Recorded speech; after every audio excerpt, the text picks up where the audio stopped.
Hey guys, in this video I'm talking about 5 most effective autism treatments that you need coming up.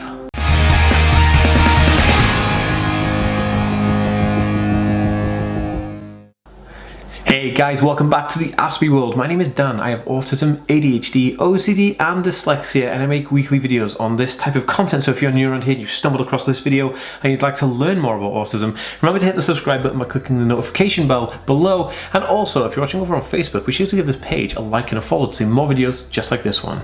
Okay guys, in this video I'm talking about 5 most effective autism treatments that you probably haven't even heard about, which is super awesome. So if you stick around to the end of the video, you'll be able to have a really good, well-rounded view of treatments that are available to help people with an autism spectrum condition. Whew, that was a lot to say. Hey guys, what is going on? So good, so pumped to be doing another video, and one of my favorite ones actually. I've tried different types of therapy with autism, and yeah, it's just super awesome to actually have therapy that you can use, which is really, really good. So I wanted to kind of go over the different therapies that are available for autism, so I can just help you pass on that information, like passing the torch of knowledge, so that you guys can look at to getting this information as a help beacon to then look for support and help in your niche. That'd be super, super awesome. Also guys, if you want to get me on Instagram, you can hit me up at TheAspieWorld, and on Twitter and TikTok, videos all on those too. So let's get into it. Before we go any further, I want to know, are you on the autism spectrum, or are you looking for somebody else who's on the autism spectrum? Pop it in a comment down below. I'd love to hear from you. I'd read and respond to every single comment. That'd be super awesome. Okay, so the first one I'm going to talk about here, the first autism treatment, is counselling. Now, one-on-one counselling or group therapy is an excellent way to overcome certain condition anxieties and certain social anxieties, because I found that counselling is highly effective for me personally, because it's a way of me kind of like explaining my issues in a self-exploration. And I think that's the most interesting thing about psychotherapy. But there is a caveat here. There are different types of counselling therapies. You can have group therapies, which I wasn't really a massive fan of. You can have one-on-one therapy, which I think worked really, really well. My favorite one by far is internet therapy. So you do like a one-on-one session, but over the internet using I use an app called BetterHelp, and I have a link for that in the description below if you want to check it out. It's amazing because you can just schedule your counsellor on the app, and then you can just literally sit on your sofa or lay in bed and talk to your counsellor and just have a counselling session on the phone, on video, on chat, whatever you feel good with. And I think that that is really interesting, and I believe that everybody can benefit from counselling, not just people on the autism spectrum, but I feel like it is a rock solid way to move forward with confidence and awesomeness within an autism spectrum condition. So I highly recommend checking out BetterHelp, actually, with the link in the description below. But using counselling as like your #1 resource, like sign up for it ASAP, you'll be amazed at how good counselling is. Okay, so the next one is a treatment that I had, which was put forward when I had my diagnosis. My psychiatrist put me on for this treatment, and this one is psychological intervention. And it was quite an interesting way. It was a really good way to learn things about yourself. So basically I sat down with a psychologist, and the psychologist kind of helped explore certain behaviours that I did. So we were talking about the way that I interact with my, my girlfriend's family when we're at a dinner table, and ways and etiquette of being around a dinner table, and ways in understanding how other people think. Because one of the issues that people on the autism spectrum do have is that it's hard to put yourself in someone else's shoes and see something from their perspective, because you have no relevance of reference to understand what they mean. So the psychologist, for a psychological intervention, went through and kind of had like almost like a mediation with myself about things that I was doing kind of maybe not so good, but things that I could just improve on. And they were just small little bits, and those little bits were just super awesome. And I think that psychological intervention was definitely one of the main things that helped me kind of lift up my my self-esteem a little bit, because you feel kind of a little bit like, you're a bit of a loser, like, oh, I do all these things, I do all these things wrong, and blah blah blah, and then you kind of, it can be a bit woe is me from time to time. But that's psychological intervention, and I think that like it has really good benefits for mental health capabilities as well. So definitely check that out. Considering that 1 out of every 3 people on the autism spectrum have a mental health condition as well, I think that psychological intervention can help all around the board. Really, really interesting. Okay, so number 3, like the third one I'm going to talk about here, is occupational therapy.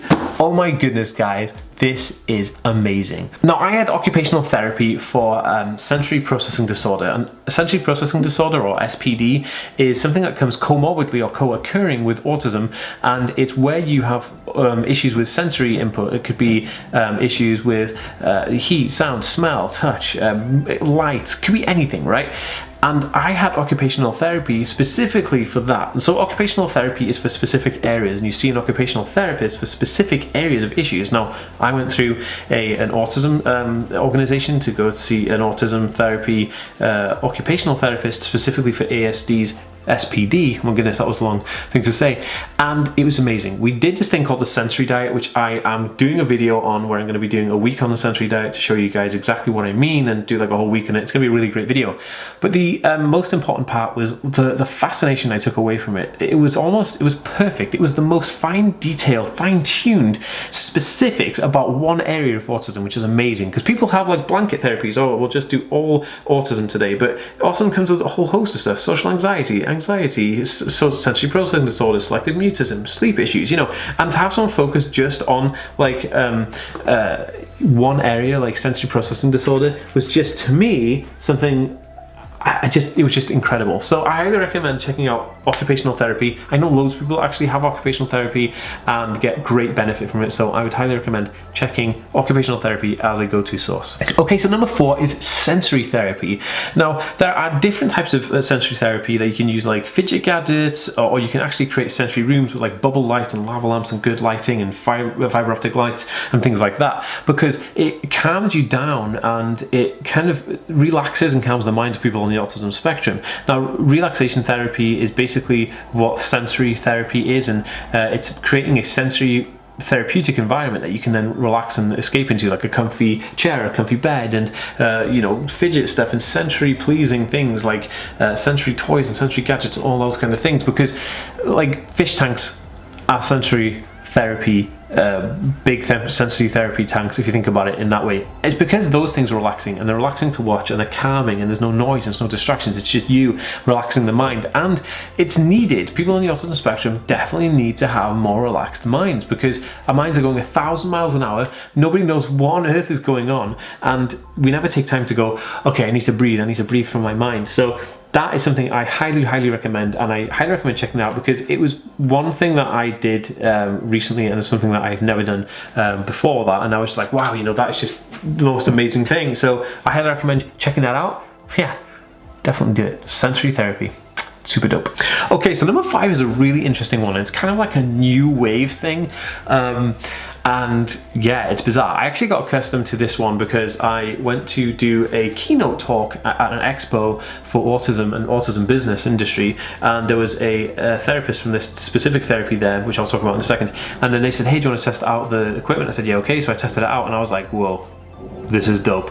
So this one is acoustic vibration therapy, right? And or acoustic sound vibration therapy. And what they do is they have like this bed which they pump sounds into, and the sounds kind of vibrate the bed in a certain way. So it's kind of almost like it's like a wave rather than just something vibrating, you know. This thing is like a wave that kind of vibrates and it pulses and stuff, and then they set it up in a room which has got like really cool lighting and like something cool on telly, like it could be the sea or like bubbles and stuff, and it's really cool. This thing is so relaxing that I almost fell asleep when I did it, but it kind of vibrates your whole body. There's no way of explaining it until you actually sit on these beds. And they actually do chairs as well. I sat in an armchair one recently, and I did the same thing, and you have like a controller in your hand, and you kind of like just like turn the controller up to whatever, you know, setting you want, if you want like a wave or a pulse or whatever. And I found it really helpful. Now, there are a bunch of different ones floating about of this vibroacoustic therapy that exists, but I found one that was in Chester and Wrexham here in the UK. But I know for a fact that it's an American thing, because